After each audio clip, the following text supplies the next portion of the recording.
প্রিয় শিক্ষার্থী বন্ধুরা, স্বাধীন দেশে তোমাদের সবাইকে স্বাগতম। অনেক তো হইল, অনেক কিছু দেখলাম, আমরা অনেক ইতিহাসের সাক্ষী হলাম। এখন আমাদের সময় এসেছে নতুন ইতিহাস গড়ার।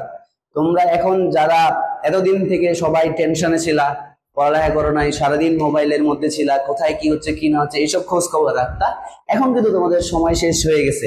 এখন আমরা সবাই মুক্ত মুক্ত বাতাসে নিঃশ্বাস নিতে পারি। আমি অনেক খুশি।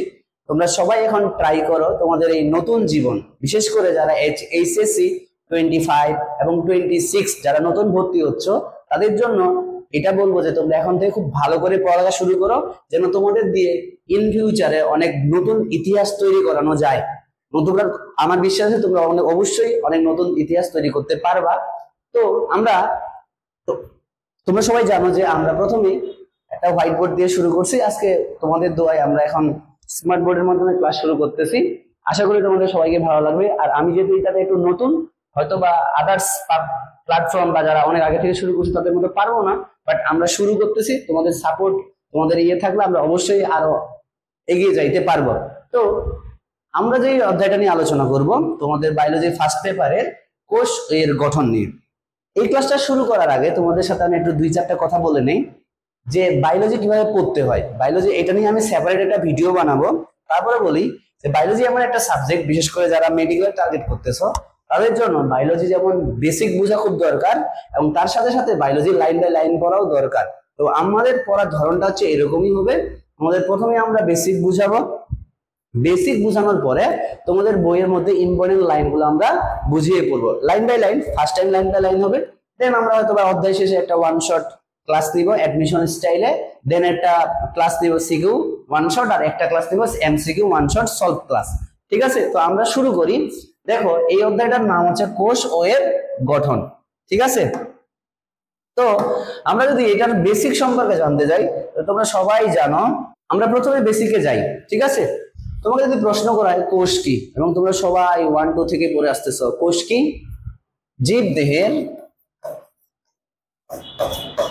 জীবদেহের গঠন ও কাজের একককে, জীবদেহের গঠন ও কাজের একককে কি বলা হয়? কোষ বলে। জীবদের গঠন এবং কাজের একককে কি বলা হয়? কোষ বলে। এটা তোমরা ছোটবেলা থেকেই পড়ে আসতেছ। হয়তোবা এখানেও সেম সংজ্ঞাই দেওয়া যাবে, আর এক এক সময় এক এক বিজ্ঞান অনেক কথা বলে। কোষ হচ্ছে একটা জীবীয় সত্তা, যেটা তার নিজের মতো স্বাধীন অনুলিপন তৈরি করতে পারে। এরকম অনেক প্রশ্ন আছে, এগুলো আমরা পড়বো আস্তে আস্তে। ঠিক আছে, তো আমরা যদি বলি কোষ কি, আমরা শর্টকাটে বলবো কি, জীবদের গঠন ও কাজের একককে বলা হয় কোষ। এখন আমরা যদি বলি কোষের আবিষ্কার কে করলো এবং নামকরণ কে করলো, এইটা নিয়ে যদি আমরা বলতে যাই যে 1665 সালে, কত সালে? 1665 সালে বিজ্ঞানী রবার্ট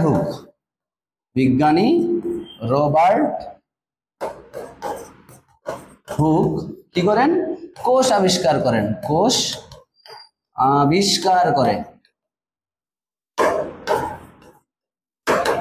বিজ্ঞানী রবার্ট হুক কি করছে? কোষ আবিষ্কার করছে।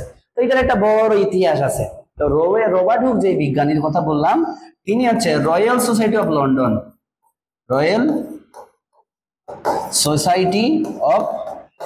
লন্ডন এই জায়গায় একজন কাজ করতেন। আমাদের যেমন ধরো অনেক ল্যাব আছে, এরকম এটা রয়্যাল সোসাইটি অফ লন্ডনে কাজ করতেন। তো তার মাথায় চিন্তা হলো, আমরা যেমন প্রত্যেকটা সভা বা প্রত্যেকটা সংগঠনের একটা বিশেষ নিয়ম হচ্ছে যে একটা নির্দিষ্ট সময় পর পর আমরা সেমিনার করি। ওদেরও প্রতি সপ্তাহে একটা সেমিনার হয়। যেই সেমিনারে তিনি কি ভাবলেন যে নেক্সট দিন আমি বিজ্ঞানীদের সামনে কিছু প্রেজেন্ট করতে পারি কিনা। এই চিন্তা করে তিনি ভাবতেছে যে আমি কি প্রেজেন্ট করতে পারি, কি মানে ভালো কিছু প্রেজেন্ট করতে পারি। তখন হঠাৎ করে তিনি দেখলেন যে তার ল্যাবের মধ্যে একটা কাঠের ছিপি পানিতে ভাসতেছে। তো এটা যদি আমরা একটা ইতিহাস বলি যে আগের দিনের যে বোতলগুলা থাকতো, এই বোতলগুলা ধরে এরকম, আর এই বোতলগুলা ছিপিটা তৈরি থাকতো কাঠের। তখন তার প্লাস্টিকের বোতল থাকতো না, বোতলটা থাকতো কাচের, হ্যাঁ, আর ছিপিটা ছিল কাঠের।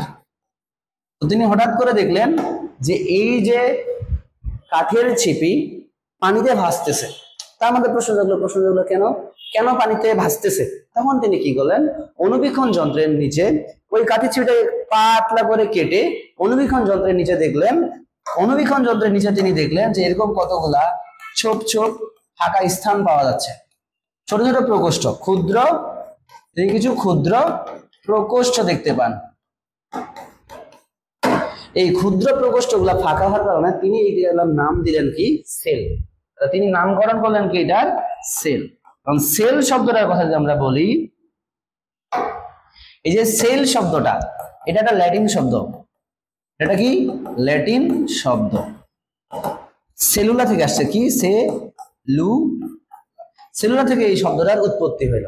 সেলুলা শব্দটার অর্থ ছিল কি ক্ষুদ্র প্রকোষ্ঠ, ঠিক আছে।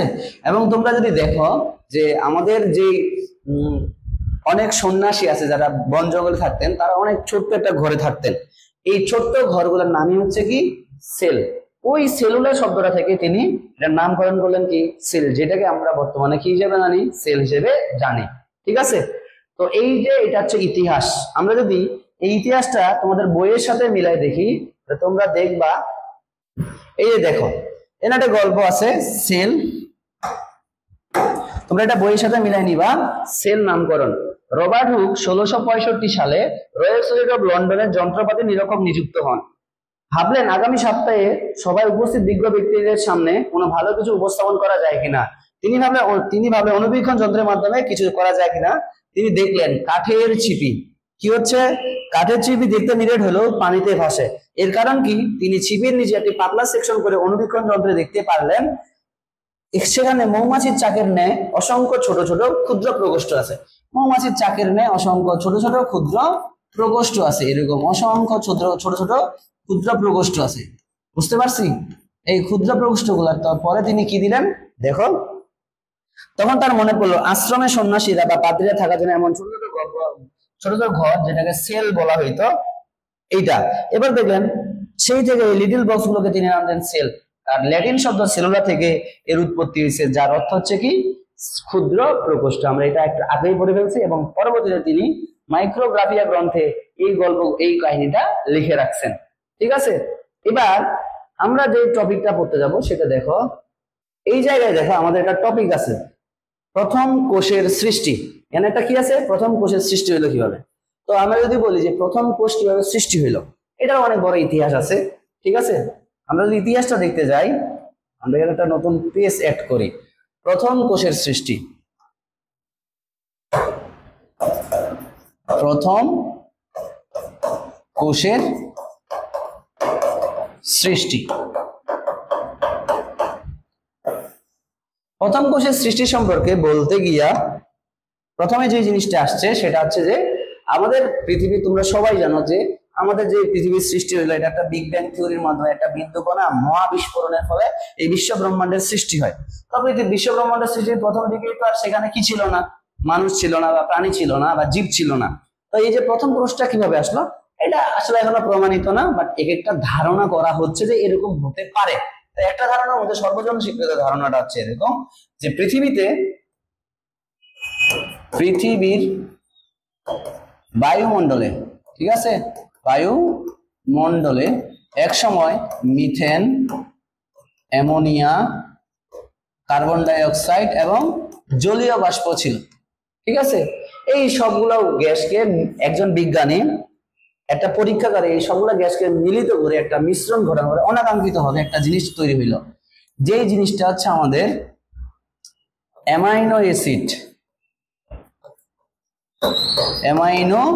অ্যাসিড তৈরি করা হইল, ঠিক আছে। আমরা সবাই জানি যে অ্যামাইনো অ্যাসিড পরবর্তীতে যখন একটা অ্যামাইনো অ্যাসিড আরেকটা অ্যামাইনো অ্যাসিডের সাথে এইভাবে পেপটাইড বন্ড দ্বারা যুক্ত হয়, তখন তৈরি হয় কি প্রোটিন। অ্যামাইনো অ্যাসিড থেকে কি তৈরি হয় প্রোটিন, ঠিক আছে। আর আমরা সবাই জানি আমাদের দেহের গাঠনিক একক হচ্ছে কি প্রোটিন। এখান থেকে ধারণা করা হয়েছে হয়তো বা অ্যামাইনো অ্যাসিড থেকে পরে প্রোটিন, আরএনএ, এবার দেখা গেল অ্যামাইনো অ্যাসিড থেকে পরবর্তীতে আরএনএ এবং এই দুইটা থেকে পরে প্রোটিন তৈরি হইলো। এই দুইটা মিলে তৈরি হলো কি আদিকোষী জীব। কি আদিকোষী জীব। কারণ তোমরা সবাই জানো যে আদিকোষী জীব কি, যাদের নিউক্লিয়াস সুগঠিত নয়। আমি একটা চিত্রের মাধ্যমে দেখাই, তাহলে এইটা একটা আদিকোষী জীব যার মধ্যে আমাদের আরএনএ ছিল, পরবর্তীতে হয়তো বা এটা বিবর্তনের মাধ্যমে ডিএনএ তে পরিণত হয়েছে, ঠিক আছে। এবং তার ক্রোমাটিন জালিকাগুলো এভাবে সাইটোপ্লাজমে কি অবস্থায় ছিল, ভাসমান অবস্থায় ছিল, আদিকোষী জীব। এরপরে আদিকোষী জীব থেকে তৈরি হলো প্রকৃত কোষী জীব। কি করলো, প্রকৃত কোষী জীব। এগুলা বিবর্তনের ফলে, এগুলা সবকিছু কিসের মাধ্যমে হয়েছে, বিবর্তন। আদিকোষী জীব থেকে কি হয়, প্রকৃত কোষী জীব হলো। তোমরা সবাই জানো যে এটা আমাদের নিউক্লিয় বস্তু, ঠিক আছে। তোমরা সবাই জানো যে কোষ ঝিল্লি ভিতরের দিকে প্রবেশ করে কতগুলো আঙ্গুলের মতো অভিক্ষেপ তৈরি করে। তখন এই যে কোষ ঝিল্লিটা আছে না, এই কোষ ঝিল্লিটা ধরো এভাবে ভিতরের দিকে প্রবেশ করে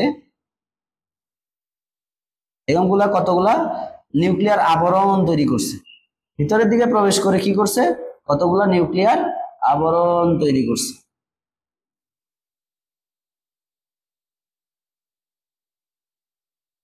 এভাবে আবরণ তৈরি করছে। পরে নিউক্লিয়াস যখন আবরণ বেষ্টিত হইলো তখন হয়ে গেল কি, প্রকৃত কোষী জীব।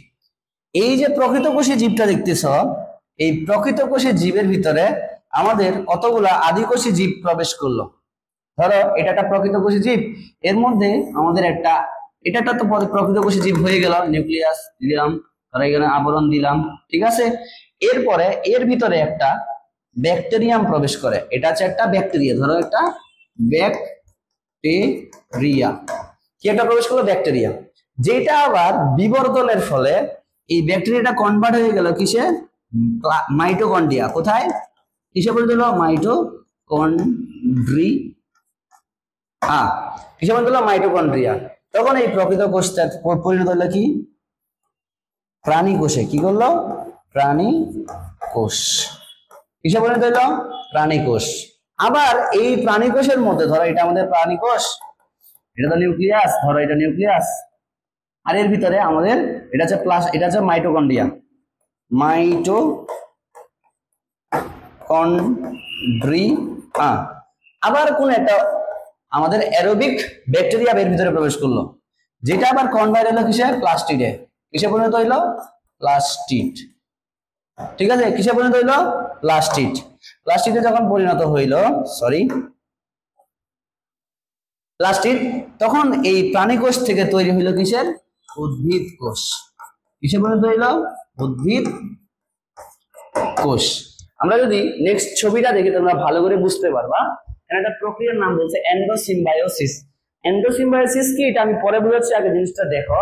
যে দেখো, ধরো এই যে আমার একটা কোষ, এটা হচ্ছে একটা প্রোক্যারিওটাল সাইট, লেখা আছে প্রোক্যারিওসাইট, মানে কি, আদিকোষী জীব।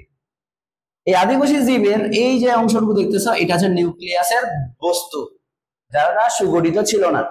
এরপরে দেখো প্লাজমা মেমব্রেন গুলো ভিতরের দিকে প্রবেশ করে করে এর বাইরে হচ্ছে নিউক্লিয়ার মেমব্রেন তৈরি করলো। এই যে নিউক্লিয়ার মেমব্রেন তৈরি করলো, এই নিউক্লিয়ার মেমব্রেন তৈরি করার ফলে এটা হচ্ছে প্রকৃত কোষে পরিণত হয়ে গেল। এই প্রকৃত কোষের ভিতরে দেখো কিছু অ্যানারোবিক ব্যাকটেরিয়া আর কিছু সায়ানো ব্যাকটেরিয়া প্রবেশ করলো। অ্যানারোবিক ব্যাকটেরিয়া গুলো প্রবেশ করার পরে সে কিসে পরিণত হয়ে গেল, এটা পরিণত হলো মাইটোকন্ড্রিয়া,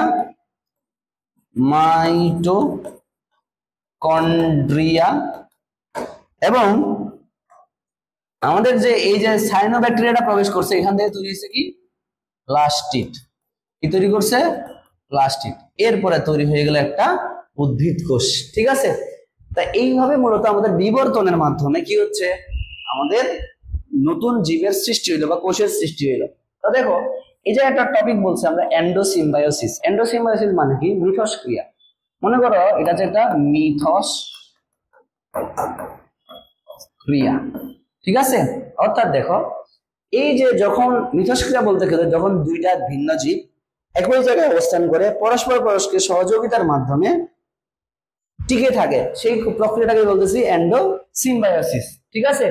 আর যেহেতু মাইটোকন্ড্রিয়া এবং প্লাস্টিড সেটা একটা, এটা সবাই আগে কি ছিল, একটা অ্যানারোবিক ব্যাকটেরিয়া বা সায়ানোব্যাকটেরিয়া, তারা একটা আলাদা জীব, তারা কোষের ভিতরে প্রবেশ করে। দেখো প্লাস্টিড কি করে, প্লাস্টিড কোষ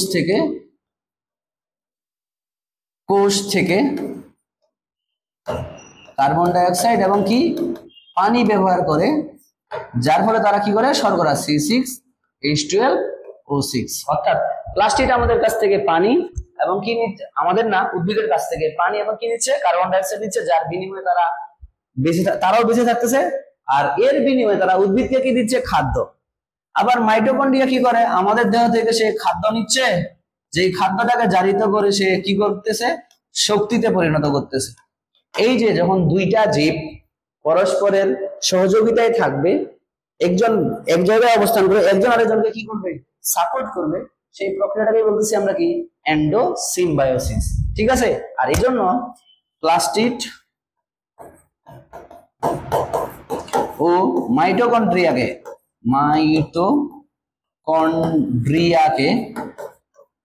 এন্ডোসিম্বায়ন্ট বলা হয়।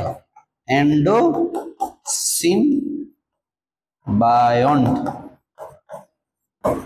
বলে। এখন যদি আমরা এটা তোমাদের বইয়ের যে জায়গাটা আছে সেই জায়গাটা পড়ি, তাহলে তুমি আরো ভালো করে বুঝতে পারবা। এই দেখো, আমাদের প্রথম কোষের সৃষ্টি কিভাবে হইল সেটা যদি তোমরা একটা ইতিহাসটা পড়ে নাও। আমরা এটা একটু পরে রিডিং করতেছি, আগে জাস্ট এই ইতিহাসটা পড়ে নেই। সেটা হচ্ছে কি যে 1890 দশক থেকে প্রতিষ্ঠিত ছিল যে পূর্ব থেকেই বিরাজমান কোনো কোষ থেকে নতুন কোষের সৃষ্টি হয়। ঠিক আছে। কিন্তু বহু পূর্বে পৃথিবীতে যখন কোনো কোষই ছিল না, তাহলে প্রি এক্সাইটিং সেল মানে প্রথম কোষটা কিভাবে তৈরি হলো। এজন্য আলেকজান্ডার ওপারিন এবং জেবিএস হ্যান্ডেল বলেন যে আদিকালে বায়ুমণ্ডলে মিথেন, অ্যামোনিয়া, হাইড্রোজেন, জলীয় বাষ্প ছিল, কিন্তু কোনো মুক্ত অক্সিজেন ছিল না। এরপরে স্টেনলি মিলার গবেষণাগারে উপরিউক্ত গ্যাসগুলোকে একত্রে ইলেকট্রিক প্রবাহ করে, যার ফলে অ্যামাইনো অ্যাসিড সৃষ্টি হয়েছিল। অনেকে মনে করেন যে আদিবাসী জীব সম্ভবত এই আরএনএ ছিল, যা থেকে পরবর্তীতে প্রোটিন তৈরি হয়, এবং ধারণা করা আছে আরএনএ ওয়ার্ল্ড হাইপোথিসিস নামেও এটাকে পরিচিত। তো এইভাবে দাঁড়াইলে যে আমরা প্রথমে এই যে জিনিসগুলো ছিল সেগুলোকে আমরা নিলাম কি? অ্যামাইনো অ্যাসিড সৃষ্টি করলো।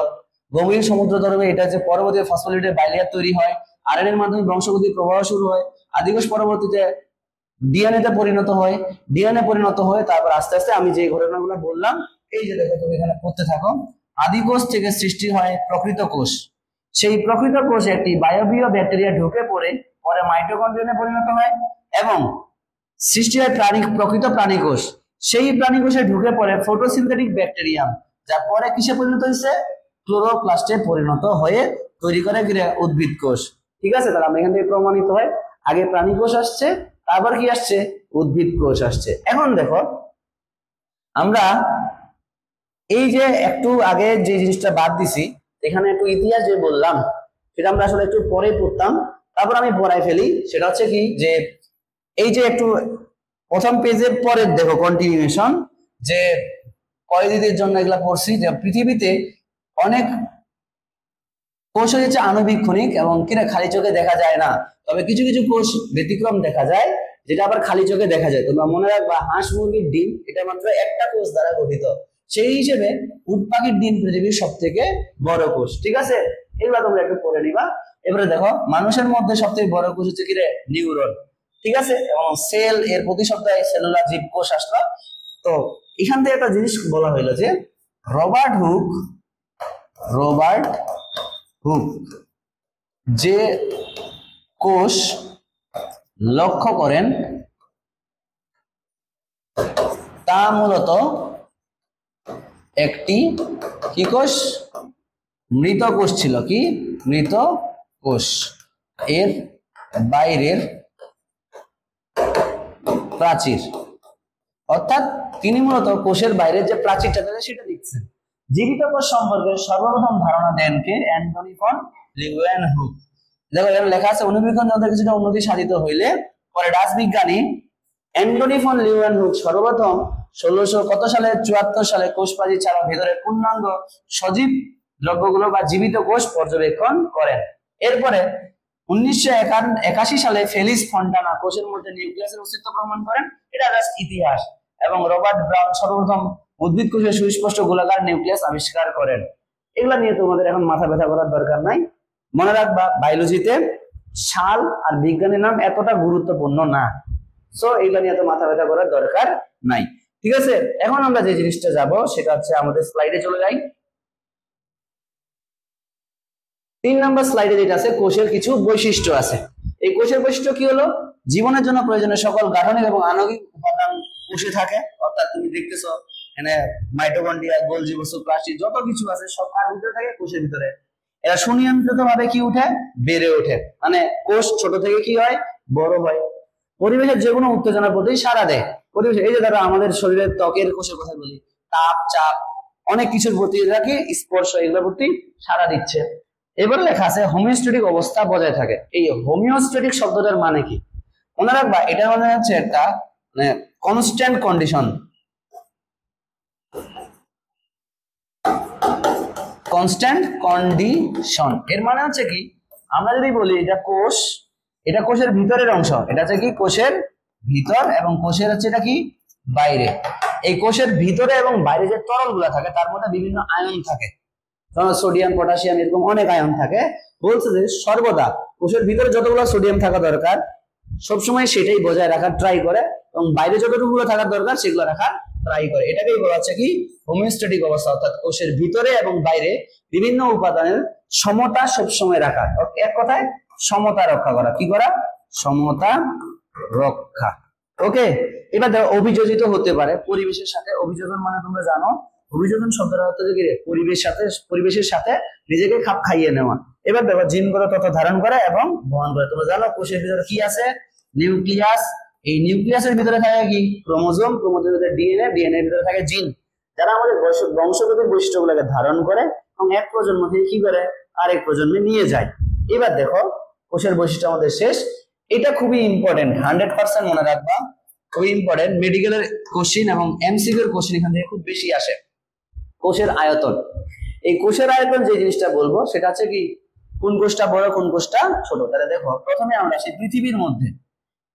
পৃথিবীতে সবচেয়ে বড় কোষ হচ্ছে কি উট পাখির ডিম, যেটা হচ্ছে কি 17 ইন্টু 12 সামথিং এত সেন্টিমিটার।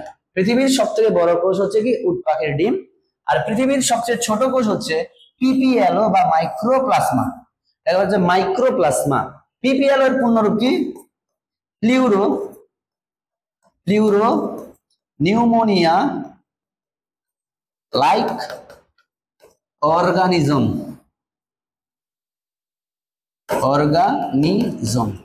পিপিএল এর পূর্ণ যে প্লিউরো নিউমোনিয়া লাইক। এখন এমসিকিউ তে প্রশ্ন আসতে পারে নিচের কোনটি পৃথিবীর সবথেকে ছোট কোষ? কারণ মাইক্রোপ্লাজমা অপশনে থাকতে পারে, আবার পিপিএলও অপশনে থাকতে পারে।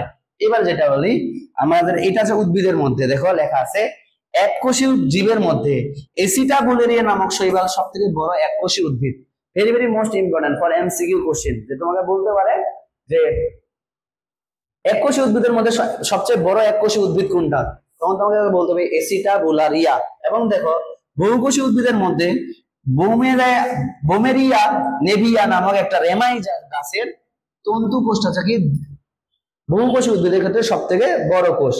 আর যদি আমরা আসি মানবদেহের মধ্যে, মানবদেহের মধ্যে সব থেকে বড় কোষ হচ্ছে মোটর নিউরন, যেটা আমাদের এই জায়গা থেকে শুরু করে একদম বুড়ি আঙ্গুলের পর্যন্ত বিস্তৃত। কতটুকু? এটা এখানে হবে 1.37 মিটার পর্যন্ত এটা লম্বা হয়। আর মানবদেহের সব থেকে ছোট কোষ হচ্ছে শুক্রাণুর সেল বা স্পার্ম সেল, যার দৈর্ঘ্য হচ্ছে কতটুকু? কত হচ্ছে? 4 মাইক্রোমিটার। এটা খুব ইম্পর্টেন্ট, এটা তোমাদের বইয়ে যদি আমি দেখাই, এখানে একটা ভুল ইনফরমেশন দেওয়া আছে, তোমরা এই ভুল ইনফরমেশন কালেক্ট করে নেবা।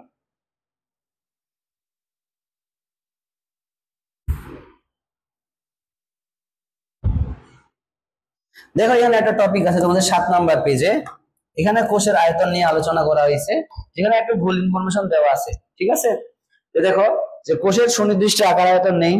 আদি কোষে আণুবীক্ষণিক সবচেয়ে ছোট কোষটা আছে মাইক্রোপ্লাজমা, যার বেস 0.1 মাইক্রোমিটার, যার অপর নাম হচ্ছে পিপিএলও। এটা আমরা আলাদা করে বুঝাই ফেলছি, প্লিউরো নিউমোনিয়া লাইক অর্গানিজম। এবং বড় কোষটা হচ্ছে উট পাখির ডিম।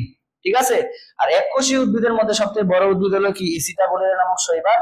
হ্যাঁ, আর বহুকোষী উদ্ভিদের মধ্যে কি বোমেরিয়া নেভিয়া নামক গাছের তন্তু, যেটা 55 সেন্টিমিটার পর্যন্ত লম্বা হতে পারে।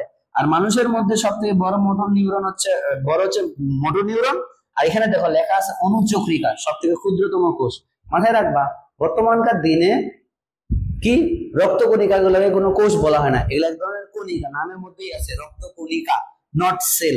সো আমরা মাথায় রাখবো যে মানুষের ভিতরে সব থেকে ছোট কোষটার নাম হচ্ছে কি শুক্রাণু। ওকে, এখন আমরা যাই আমাদের পরবর্তী পড়ায়।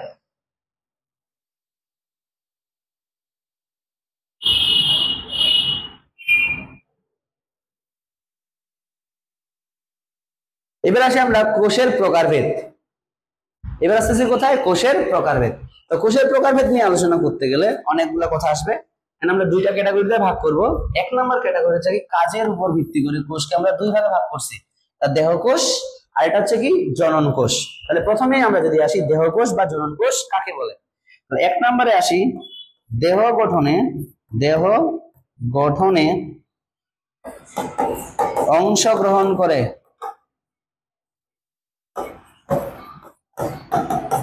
যে কোষ, সাউন্ড আসবে ওই পাশে রুমে যাও। এটা কি আসবে কেউ? তাহলে ওই পাশে রুমে যাও। দেহ গঠনে অংশগ্রহণ করে যে কোষ তাকে কি বলা হচ্ছে? দেহ কোষ। আর সেম এখানে আমরা যদি বলি জনন কোষ কাকে বলতেছি?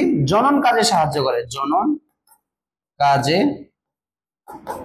সাহায্য করে যে কোষ, সকল কোষ তাকে আমরা বলতেছি জনন কোষ। ওকে, এখন দেখি যে এখানে কিছু কথা বলতে হয়। যে এক নাম্বার গেল, দুই নাম্বার আছে দেহ কোষ হচ্ছে ডিপ্লয়েড, দেহ কোষ ডিপ্লয়েড, দেহ কোষ হচ্ছে কি ডিপ্লয়েড, অন্যদিকে জনন কোষ হচ্ছে হ্যাপ্লয়েড। দেহ কোষ জনন কোষ হচ্ছে কি হ্যাপ্লয়েড। এখন আমাদের মাথায় একটা জিনিস ভুল কনসেপ্ট কাজ করে, ডিপ্লয়েড কি এবং হ্যাপ্লয়েড কি এটা আমরা বুঝি না। তো প্রথমেই আসি দেহ কোষ ডিপ্লয়েড মানে কি বলতো? ডিপ্লয়েড শব্দের অর্থ দুই সেট ক্রোমোজোম, দুই সেট ক্রোমোজোম। আর হ্যাপ্লয়েড মানে হচ্ছে কি? হ্যাপ্লয়েড মানে হচ্ছে এক সেট ক্রোমোজোম। এখন কথা হলো দুই সেট বলতে কি বুঝাচ্ছি আর এক সেট বলতে কি বুঝাচ্ছি। এখন তোমরা একটা জিনিস বুঝার ট্রাই করো। সবাই জানি যে আমাদের জনন মাতৃকোষ 2n, আমাদের দিয়েই বুঝাই, মানুষের দিয়ে বুঝাই।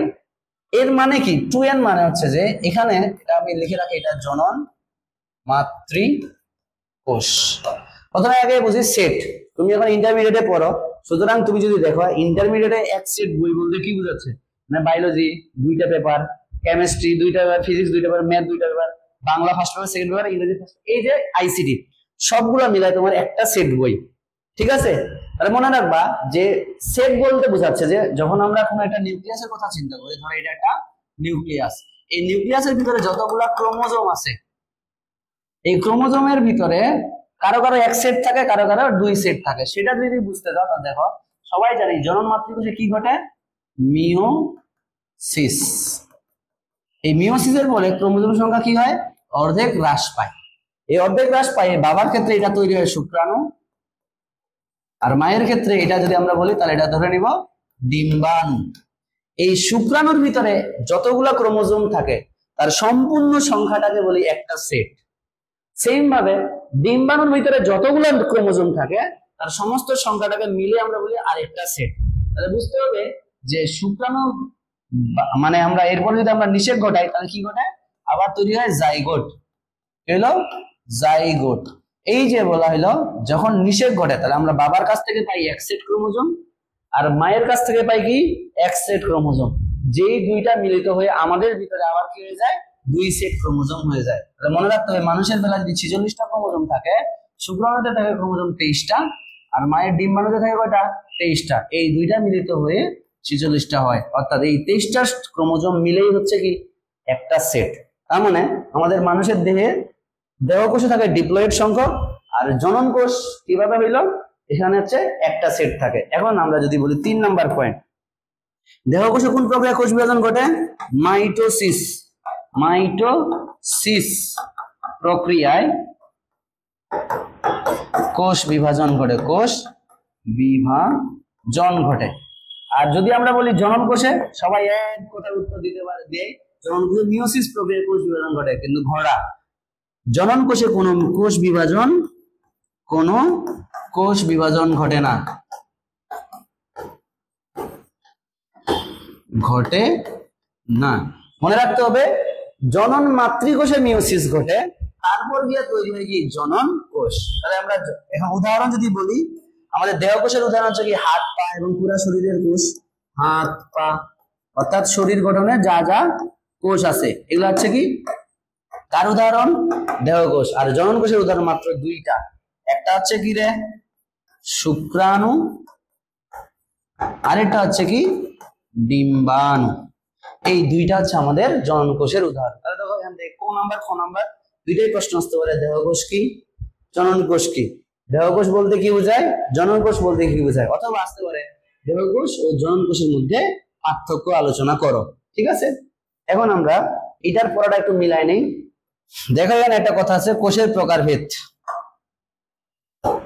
কোষের প্রকারভেদ, কোষের প্রকারভেদটা যদি দেখি, দেখো শারীরবৃত্তীয় কাজের ভিত্তিতে কোষ দুই ভাগে ভাগ করা হয়। একটা হচ্ছে দেহকোষ আর একটা হচ্ছে কি জনন কোষ। দেহকোষ কি বলছে, যে কোষ জনন কাজে নয় তাই দেহকোষ, অর্থাৎ দেহ গঠনে অংশগ্রহণ করে। আর দেহকোষ অঙ্গতন্ত্র গঠনকারী কোষকে দেহকোষ বলে।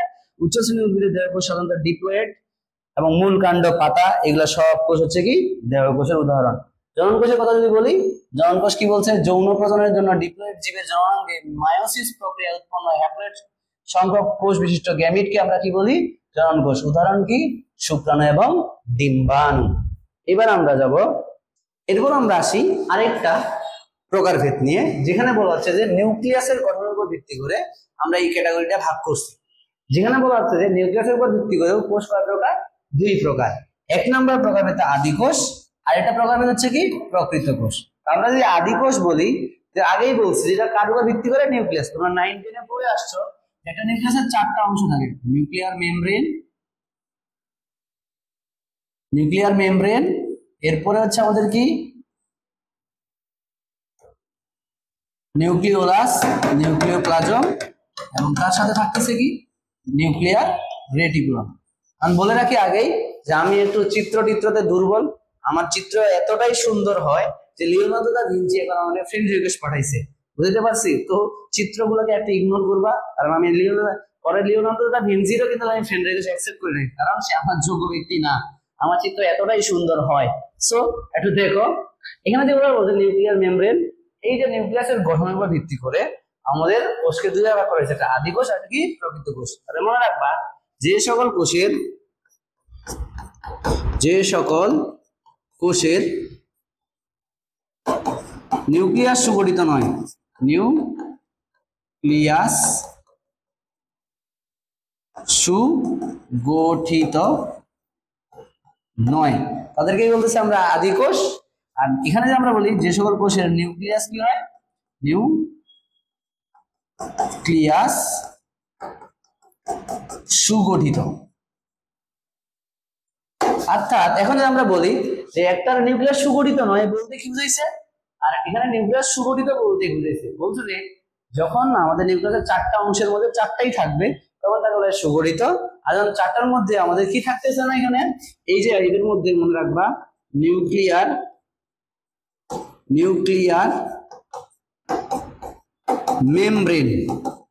মেমব্রেন ও নিউক্লিওলাস থাকে না, নিউক্লিওলাস থাকে না, অর্থাৎ নিউক্লিওপ্লাজম এবং নিউক্লিয়ার রেটিকুলাম গুলো ছড়ানো অবস্থায় থাকে। তাহলে এই দেখো এখানে এরকম করে যদি আমি বলি, এরকম করে নিউক্লিয়ার রেটিকুলাম আছে আর হচ্ছে কি নিউক্লিওপ্লাজম আছে, এদের বাইরে কোনো নিউক্লিয়ার মেমব্রেন নাই এবং আমাদের কি নাই, আমাদের নিউক্লিওলাস নাই। দুই নম্বরে যদি দেখি, এই জায়গায় মনে রাখবা আদিবাসী জীবের 70S রাইবোজোম থাকে, আর হচ্ছে এখানে আমাদের কি থাকে 80S রাইবোজোম থাকে, এবং 70S রাইবোজোম কি 80S রাইবোজোম কি, এটা আমরা পরবর্তী যখন রাইবোজোম নিয়ে পড়বো তখন মনে করবো। 3 নম্বর পয়েন্টে মনে রাখবা রাইবোজোম ছাড়া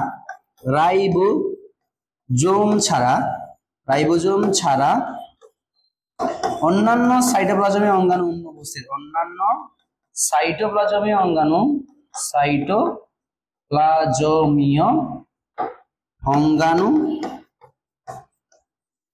অনুপস্থিত, অনুপস্থিত, ঠিক আছে। আর এখানে রাইবোজোম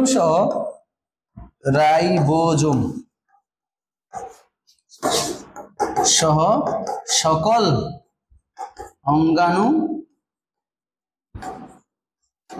উপস্থিত।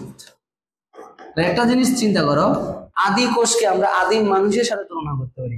আদিম মানুষের যেমন পরনের জন্য কিচ্ছু ছিল না, জাস্ট লজ্জা নিবারণের জন্য গাছের পাতা বা বাকল ছিল, ঠিক এরকম এদের ভিতরে বা এদের কোষের ভিতরে আমাদের রাইবোজোম ছাড়া অন্যান্য সাইটোপ্লাজমিক অঙ্গাণু যেমন মাইটোকন্ড্রিয়া, গোলজি বস্তু, প্লাস্টিড, লাইসোসোম এগুলা কিচ্ছু থাকে না। তবে প্রকৃত কোষের ভিতরে রাইবোজোম তো থাকেই, তার সাথে সাথে আমাদের কি রে মাইটোকন্ড্রিয়া, গোলজি বস্তু সব কোষীয় অঙ্গাণুগুলা উপস্থিত। এই জন্য একটা জিনিস মাথায় রাখবা, খ নম্বরের প্রশ্ন আসে, রাইবোজোমকে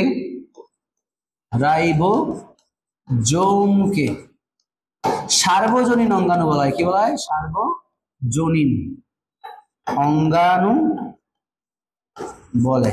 কেন সার্বজনীন? মানে কি সবার ভিতরে যেটা কমন। যেমন ধরো আমরা স্কুল ড্রেস পরে যাই, মানে কে বড় লোক কে গরিব লোক সেটা বিষয় না, সবারই সেম ড্রেস থাকে, ঠিক এরকম রাইবোজোম আমাদের আদি কোষেও থাকে, আবার রাইবোজোম আমাদের কি প্রকৃত কোষেও থাকে। এই জন্য রাইবোজোমকে বলা হচ্ছে কি সার্বজনীন অঙ্গাণু। ওকে, এবার দেখো 4 নম্বর পয়েন্টে যদি যাই, এরা শুধুমাত্র হিস্টোন প্রোটিন দ্বারা গঠিত।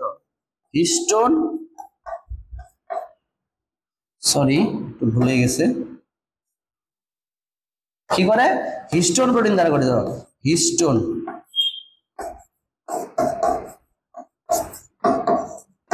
আর এদের ক্ষেত্রে আমরা হিস্টোন এবং নন হিস্টোন দুইটাই পাচ্ছি। হিস্টোন ও নন হিস্টোন এগুলো প্রোটিনের নাম। হিস্টোন এবং নন হিস্টোন দুই ধরনেরই প্রোটিন থাকে, ঠিক আছে। এবারে একটা জিনিস আসো, সেটা হচ্ছে কি এদের যে ডিএনএটা আছে কি বৃত্তাকার, এদের ডিএনএটা আছে কি বৃত্তাকার ডিএনএ, অর্থাৎ এদের ডিএনএটা এরকম বৃত্তাকার, এবং এদের ডিএনএটা হচ্ছে কি সূত্রাকার ডিএনএ বিদ্যমান। এগুলা তোমরা একটু পড়ে নিবা এবং মনে রাখবে এখানে একটা ক নম্বরের কোশ্চেন আছে। ক নম্বরের কোশ্চেনটা হচ্ছে এরকম যে নিউক্লিওয়েড কি। এই যে দেখো এখানে আমি একটা জিনিস বলতে, নিউক্লিওয়েড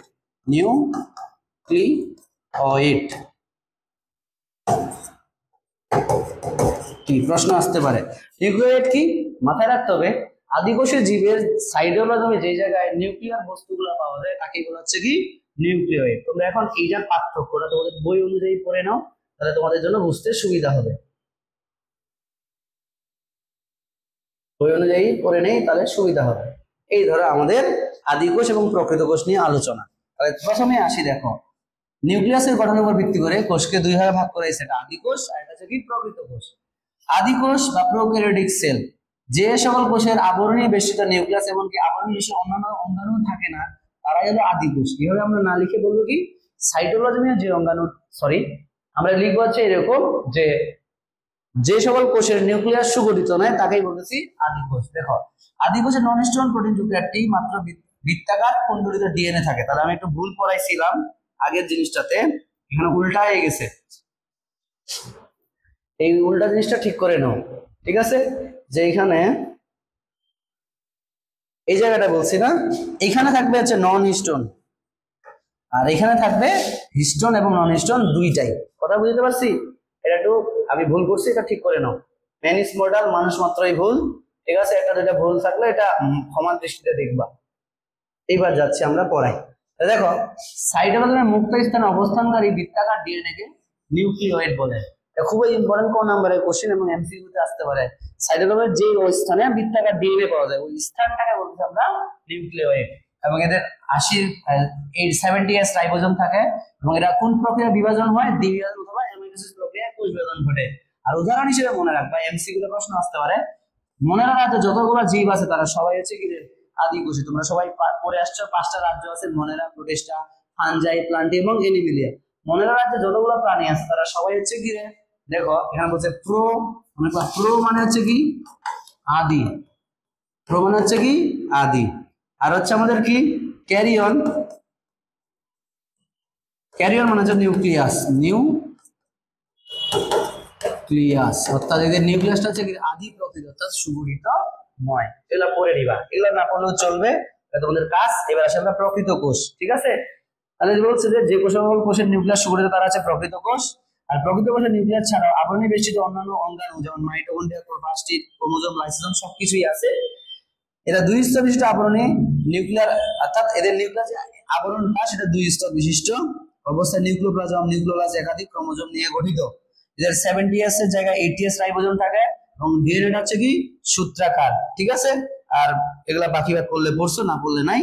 মনে রাখবা মনের রাজ্য ছাড়া বাকিবার যত আছে প্রোটিস্টা, ফানজাই, প্লান্টি এবং এনিমেলে, তারা সবাই হচ্ছে কার প্রকৃত কোষের উদাহরণ, ঠিক আছে। এখন তোমরা এটা খ নম্বরের জন্য পড়ে নিতে পারো, আদি কোষ এবং প্রকৃত কোষের মধ্যে পার্থক্য। খ নম্বরে প্রশ্ন আসতে পারে, দেখো নিউক্লিয়াস সুগঠিত নয়, আর এখানে কি সুগঠিত। ডিএনএ বৃত্তাকার থাকে এবং এটা কোনো হিস্টোন প্রোটিন থাকে না, ঠিক আছে। আর এখানে আমাদের ডিএনএ সূত্রাকার, এখানে হিস্টোন এবং কি নন হিস্টোন দুইটাই থাকে। আবরণ বেষ্টিত অঙ্গাণু রাইবোজোম শুধু থাকে, অন্যান্য কোনো অঙ্গাণু থাকে না।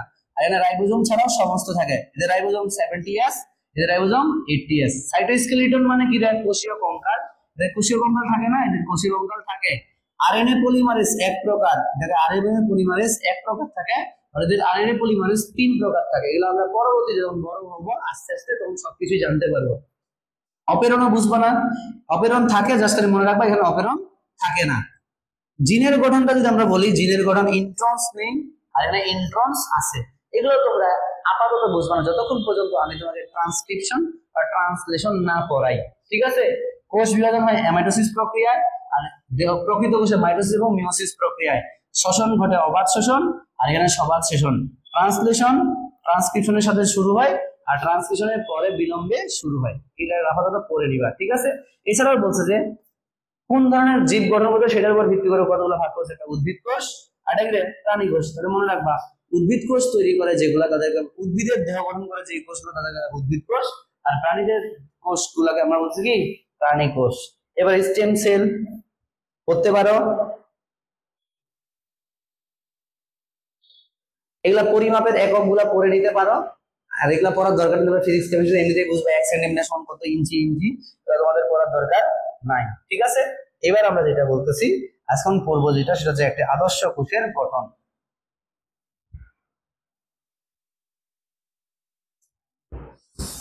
এবার আমরা আসি কোষ বিদ্যা বা সাইটোলজি। তাহলে এবার আসি কোষ বিদ্যা বা সাইটোলজি কাকে বলতেছি। তাহলে জনকটা আমরা পড়ার আগে সংজ্ঞাটা পড়ে নিই, কাকে বলতে কোষ বিদ্যা। তাহলে জীববিজ্ঞানের যে শাখায় কোষের গঠন, এর কার্যকলাপ, বিকাশ, বৃদ্ধি, কোষ বিভাজন ইত্যাদি নিয়ে আলোচনা করা হয়, তাকে বলা হচ্ছে কি কোষ বিদ্যা। তাহলে আমরা সংজ্ঞাটা কি বলি, জীববিজ্ঞানের যে শাখায় কোষ এর গঠন, বিকাশ, বিভাজন ইত্যাদি নিয়ে আলোচনা করা হয়,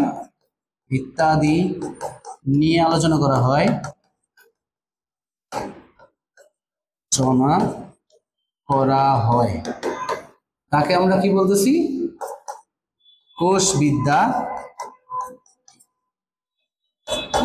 বা সাইটোলজি বলে,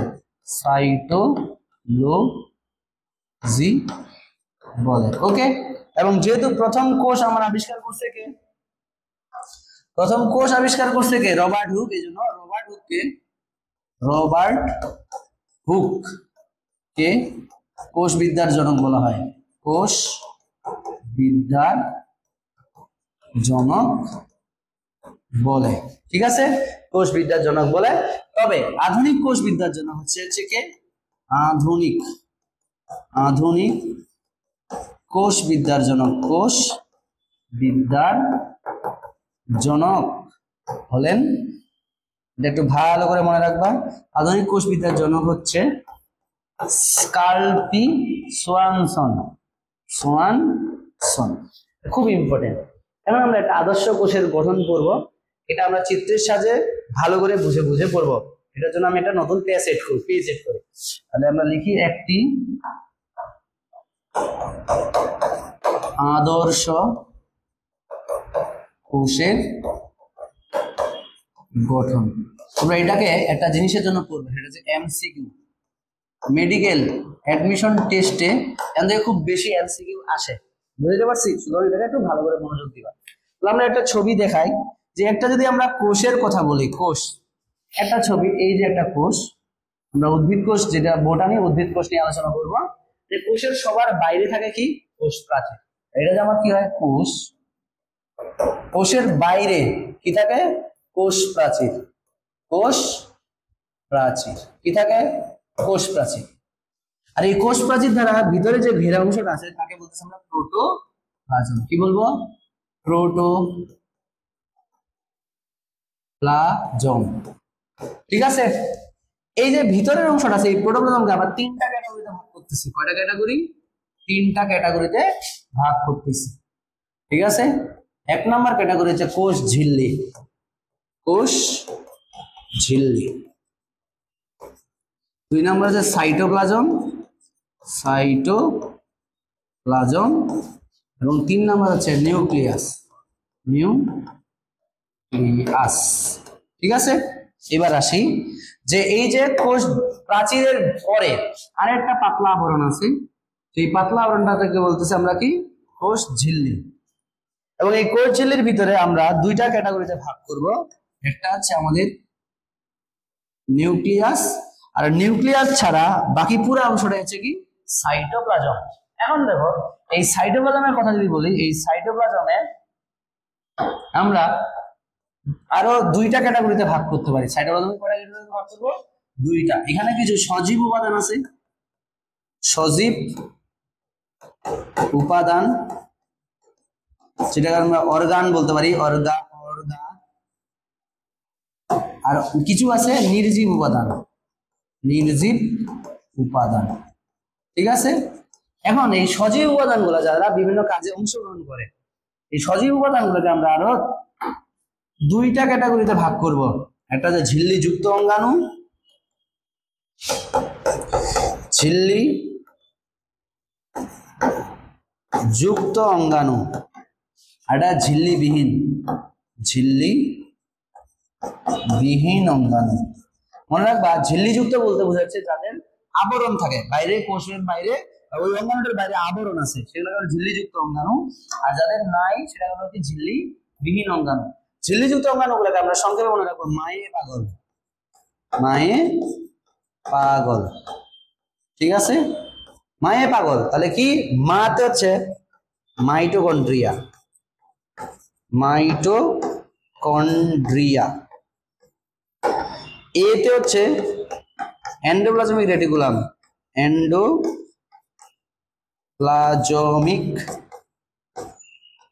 রেটিকুলাম। পাতে দুইটা অঙ্গাণু আছে, এটা যে প্লাস্টিড আর এটা হচ্ছে পারঅক্সিজোম, পারঅক্সিজোম। ঠিক আছে, আর গতে হচ্ছে গোলজি বস্তু, গতে গোলজি বস্তু।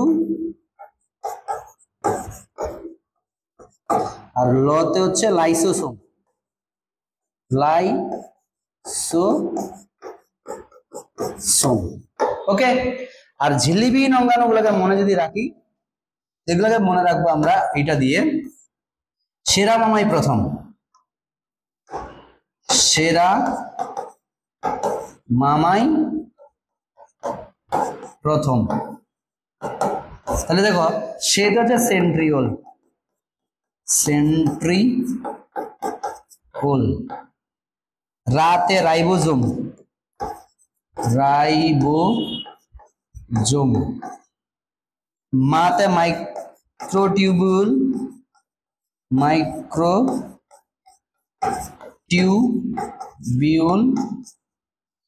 মাতে মাইক্রোফিলামেন্ট,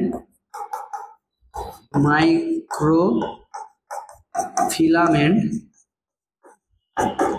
এবং রস্যইতে intermediate filament, intermediate filament, mediate filament. এবং পথ হচ্ছে প্রোটিওসোম, প্রোটিওসোম।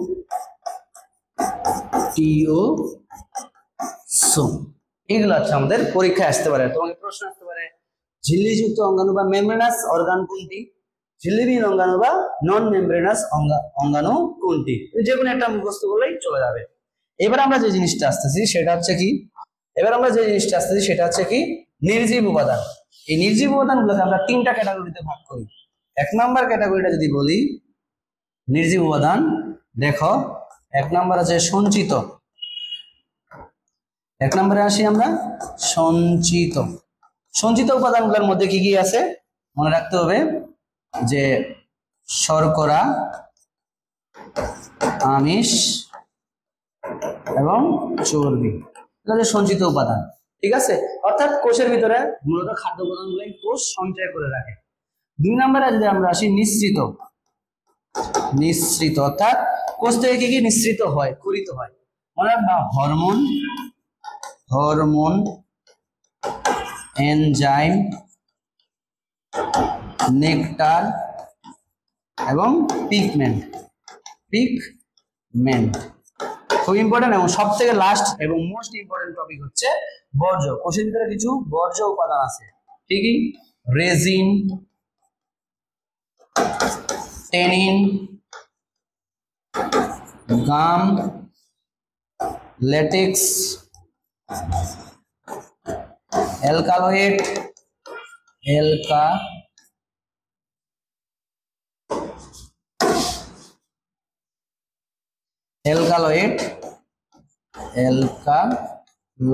আর অনেক কিছু আছে, আমরা একটু বই থেকে দেখবো। এই যে অংশটুকু আর নিউক্লিয়াসের পড়াটা আমরা পড়াই ফেলছি, তোমাদের বইয়ের সাথে দেখো, তোমাদের বই একটা ছক আছে, এই যে একটা ছক আছে, এখানে তুমি একদম ভালো করে পড়ে নিবা 100% এমসিকিউ। দেখো দুইটা জড় বস্তুর মধ্যে কোষঝিল্লি এবং নির্জীব উপাদান, প্রোটোন, কোষঝিল্লি, সাইটোপ্লাজম এবং কি নিউক্লিয়াস আছে। আমাদের সঞ্চিত পদার্থ কি কি আছে, কার্বোহাইড্রেট, প্রোটিন এবং লিপিড। নিশ্চিত হরমোন, পিগমেন্ট, এনজাইম, নেকটার। বর্জ্য উপাদান রেজিন, টেনিন, গাম, ল্যাটেক্স, অ্যালকালয়েড, জৈব অ্যাসিড, উদয়ী তেল, খনিজ পদার্থ। আর ঝিল্লিবদ্ধ অঙ্গাণু এবং ঝিল্লিবিহীন অঙ্গাণু দুইটাকে কি করা হয়েছে আলাদা করে তোমাকে মনে রাখতে হবে। মেডিকেলে এই জায়গাটা থেকে বেশি প্রশ্ন আসবে, মেডিকেল বা ইউনিভার্সিটিতে প্রশ্ন আসলে এই অংশটুকু থেকে কি বেশি প্রশ্ন আসবে। আর এইটা বর্জ্য উপাদানটা, তাও বলতেছি তুমি পুরো ছকটাই ভালো করে পড়ে নিবা। আর এটা কোষের চিত্র দেওয়া আছে। ওকে, এখন এই অংশটুকু আমরা একটা ক্লাসের মধ্যে আনলাম। এই অংশটুকুর মধ্যে তোমাকে যে যে জিনিসগুলো পড়তে হবে সেটা আমি ভালো করে পড়া দিয়েছি, আশা করি সবার জন্য সুবিধা হয়। সবাইকে ধন্যবাদ। আর যারা এই চ্যানেলে নতুন তারা অবশ্যই আমাদের চ্যানেলটা সাবস্ক্রাইব করে আমাদের সাথেই থাকবে।